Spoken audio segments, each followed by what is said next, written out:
I feel on paper we have a decent to good squad. Even midfielder, people tend to have issues with. I feel if we utilize the right players in the right positions, we Like actually like which would not look players are as you bad looking as at? we. I keep referring to Onyedika. Is a natural DM in that squad. One, it can be a replacement for Ndidi, and two, we've seen Ndidi actually play slightly further than Leicester this season.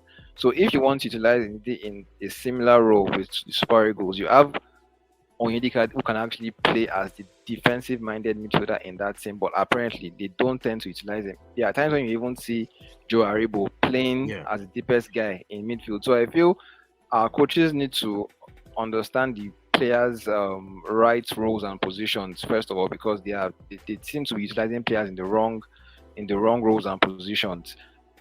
Defensively, I feel we need to work on so many things because I am still unconvinced with Semi Ajayi and Calvin Bassey. It seems that Pesero's preferred partnership at the back, but they are unconvincing.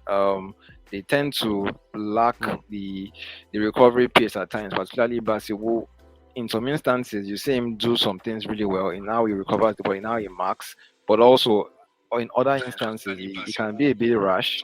He can be a bit labored now in his movements with and without the ball. So I think that needs a change. I totally support bringing back Omero because I feel at AFCON was it 2019 he was actually arguably our best player, probably our best defender. So and I know obviously a bit of time has passed since then, but I don't think the current options are better than Omero.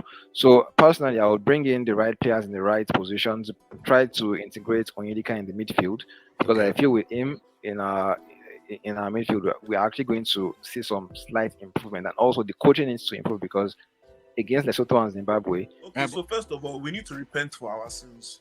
That's the first thing that we need to do. Let's What do start you from there, mean? right? How do you mean, bro?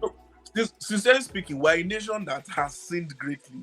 I'm not trying to be sarcastic because what plagues Nigeria today is deep rooted. The corruption in our football system is so deep rooted that there's no point in me giving any example because if I say one, I'm going to say another, I'm going to say another, I'm going to say another. At the beginning of this show, I told you that this 1 hour is not enough for us to dissect Yeah, yeah. the deep rot. So first of all, if it is possible, Sunday Oliseh has vowed that he will never work under the NFF administration again. Okay, let's divert. We've brought up Amunike. We've brought up this guy as well, Samson Siasia. Fine. If they can come in, that would be great. The next thing now is the structure of the team. We need to look at the type of players we have, the quality players that we have available. Yes. Personally, in my own opinion, we need to bring back certain players that have the leadership intent there. There are certain players who have been in the fold of the Super Eagles for quite a while. And when we bring them back into the team, we can create a spine of leadership. That's the first thing. I'm talking about the likes of Kenneth Omeru. I'm talking about the likes of Wilfred Ndidi and someone like Iheanacho. Thirdly, for me, I think we need to change the structure of how we play football for the national team because we have a lot of players in which we need to find a way to incorporate their qualities into the team so that the team will be better off for it. Personally, I've been saying it since the last AFCON. I think a 3 at the back would do us a lot of good because of the type of players we have and also to accommodate the forwards as well because we have brilliant forwards, but we need to bring the best out of them. Victor Boniface was laboring against Lesotho. Mind you, with all due respect to Lesotho is 206 places behind the Super Eagles, and we could not give a befitting showing against them. It is shameful, to say the least. So those are my 3 points, and I believe they would, to an extent, help the team. The basics that I feel they can do. I think they need to more or less revisit how players are invited to camp. This political input that is more or less like the undertone around how players are invited should be totally removed. If a player is good, let the player come to camp. If the player is not good, let that player go away. And I think it is also, if they can put in a clause where they tell you that as a footballer or as a player who represents or who wants to play for the Super Eagles, you must command a certain shirt in your club or you must make a total, maybe a total amount of appearances for your club to be considered for the Super Eagles. I think it's going to go a long way to motivate these players. Quickly, looking at the South African setup in cricket, they have what they call a quota system. If you're going to run a quota system where you say, okay, fine, we're going to give 60% to foreign-based players and 40% to homegrown or Nigerian-based players in the MPFL, so as to make sure that there is a balance and, of course, encourage healthy competition, I think it's going to go a long.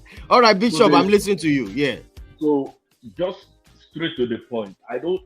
When they say keep him till AFCON, now let's give the new guys the AFCON to prepare. Let's not expect anything from the AFCON. Okay, let's leave Pesero. Let's put the scenario. Pesero take them to AFCON. They were knocked out in the group stage. You now sack him. A new manager comes in. He doesn't have time to prepare for the qualifier. Why not use the qualifier as the test match, why not use the AFCON as the test template for those new guys that are coming? Just like you said, you can put 2 or 3 guys together to manage it. You don't have to put one person. You can just do like a caretaker team. Just let them have an understanding. This is your mission. To me, I feel it should go. It is on. If we can't forgive it. Lesotho, I disrespect them. How can you draw to Lesotho in your town? I wish it was in Lagos. They would have sold all those players and the coach bought it. This is not acceptable. He has done a sackable offense. He should go. Now, when they said there is no money to pay him, if his contract expires and you are still in it 6 months, 7 months, would you still pay him? That's still the argument. You still pay this guy.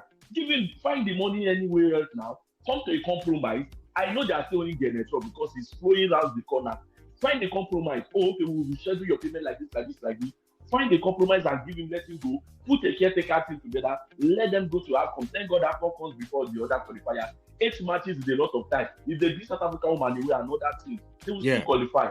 So there's no, just like the first one said, we shouldn't panic a lot. Just make sure you clear your own house and let's